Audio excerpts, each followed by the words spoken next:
तूफान बन जाते हैं। और बस यही है साइलेंट डेब्ट। ये कोई एक मोटी जंजीर नहीं है जो आपको बांधती है। नहीं, ये मकड़ी के जाले की तरह है। एक छोटा सा 500 का ऑर्डर, एक 2000 की खरीद, हर धागा अपने आप में कमजोर लगता है, लेकिन जब ये सब मिल जाते हैं तो एक ऐसा जाल बुन देते हैं जिससे निकलना नामुमकिन सा हो जाता है। तो फिर सवाल ये है कि कैसे पहचानें कि ये जाल आपके इर्द गिर्द भी तो नहीं कस रहा।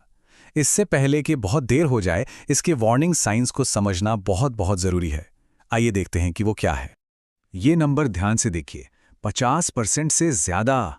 ये सबसे बड़ा रेड अलर्ट है। आपका fixed obligation to income ratio यानी FOIR।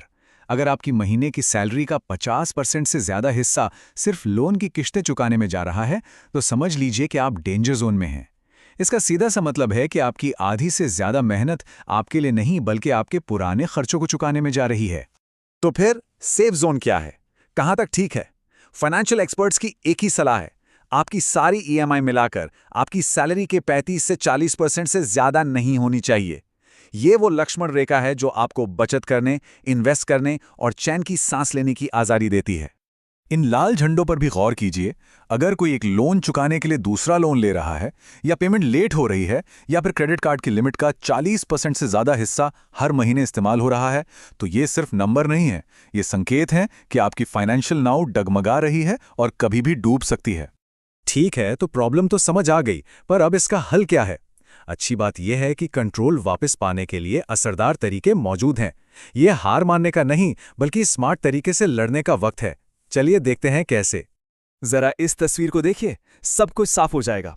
एक तरफ कंफ्यूजन ही कंफ्यूजन, 10 तरह की EMI, अलग अलग तारीखें, ज्यादा ब्याज, और दूसरी तरफ एकदम क्लैरिटी।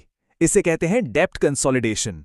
मतलब अपने सारे छोटे छोटे महंगे लोन को मिलाकर एक बड़ा सस्ता पर्सनल लोन ले लेना। अचानक आपको 10 दुश्मनों से नहीं, सिर्फ एक से लड़ना है, जो कि ज्यादा आसान है।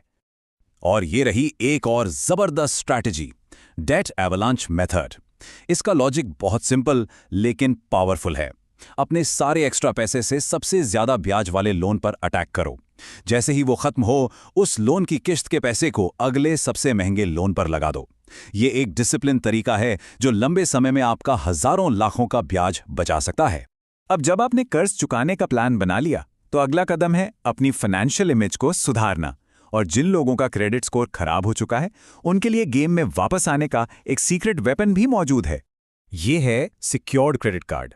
अब ये क्या चीज़ है? ये बिल्कुल नॉर्मल क्रेडिट कार्ड जैसा ही है, पर एक ट्विस्ट के साथ। ये कार्ड आपको आपकी ही एक